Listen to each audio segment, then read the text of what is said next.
আমনি কৰা বয়সত গৰমে আমনি কৰি আছে বাপ্পা কি মিমছ লেখছিয়ে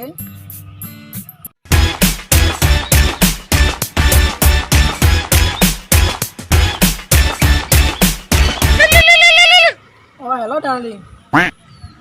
মই যাইছোঁ ৰ'ব কি নিব লাগিব ম'ম' ফুচকা কেইটা নিব লাগিব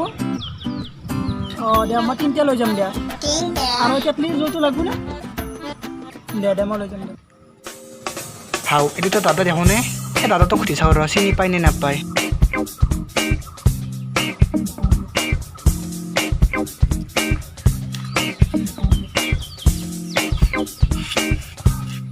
হেৰি কি লাগে আপোনাৰ ছুটি যাচ্ছে বোলে দাদা কওকচোন আপুনি দুখীয়া মহাজনৰ প্ৰত্যেক ধনী মহাজনৰ ঘৰ চিনি পায় নেকি দুখীয়া মহাজনৰ গোটেই ধনী মহাজন দুখীয়া মহাজন ধনী মহাজন নাই আপুনি যাওক এনে 5 টকা পইচা পোৱা নাই মই তিৰিটো ফুচকা নিব দিছোঁ 5 টকা আৰু এইগিলা ক'ৰ পৰা কি আহিবা মোৰ কাষত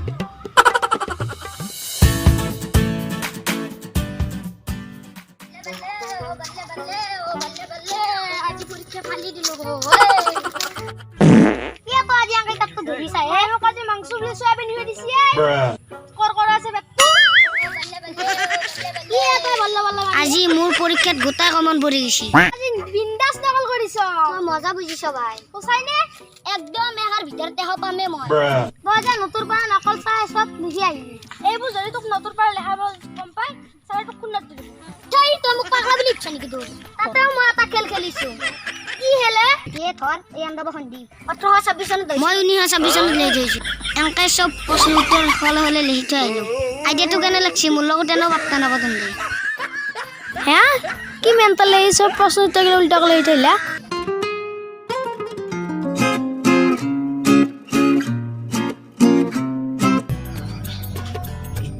দাদা শুনকচোন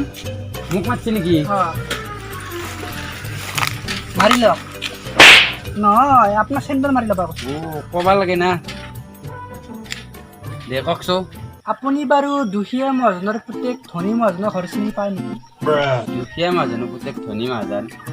এনে জিলাখনৰ নাম কি এনেই জিলাখনৰ নাম মদ খোৱা আৰু পোষ্ট অফিচ এনেই মাংস খোৱা মাংস খোৱা ন এনেই মাকৰ নামটো কওকচোন এনেই মাকৰ নামটো লেলেৰি আৰু এনেই জেকৰ নামটো চেঙেলি চেঙেলি ন আপুনি এটা কাম কৰক এইফালেৰে একদম নাকৰ কোনে কোনে গৈ থাকিম ন গৈ থাকক গৈ আছে আপুনি গৈ আছোঁ তাৰপাছত দুজোপা নাৰিকল গছ পাব নাৰিকল গছ ন তাৰপাছত এজন মদাহী মানুহ লগ পাব মদাহী মানুহ হয় তাৰপাছত আপুনি 3টা পকী ঘৰ পাব প্ৰথম ঘৰত নোসোমাব দ্বিতীয় ঘৰতো নোসোমাব তৃতীয় ঘৰটোত সোমাব তৃতীয় নম্বৰ ঘৰটো হয়নে দুখীয়া মহাজনৰ প্ৰত্যেক ধনী মহাজনৰ ঘৰ না তৃতীয় ঘৰটোত এটা নামঘৰ আছে কৃষ্ণ নামঘৰ নামঘৰটোত সোমাই যাব আপুনি সোমালেনে আপুনি কৃষ্ণ সোমালোঁ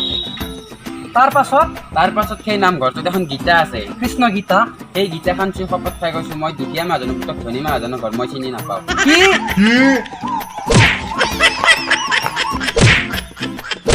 কৰবি আৰ কি ছিল শ্বেয়াৰ কৰিবি শেয়াৰ কৰবি আৰ কি ছিল চেনেলটো ছাবস্ক্ৰাইব কৰিবি চ্যানেলটো সাবস্ক্ৰাইব কৰবি আৰু কাষতে ঘণ্টিটো দাবাই দিবি কাকো টাকা হন্তে তো দাবি দিবি দুইবার মা হবা লাগে কমেণ্ট কৰিবা দি কমেন্ট কৰবি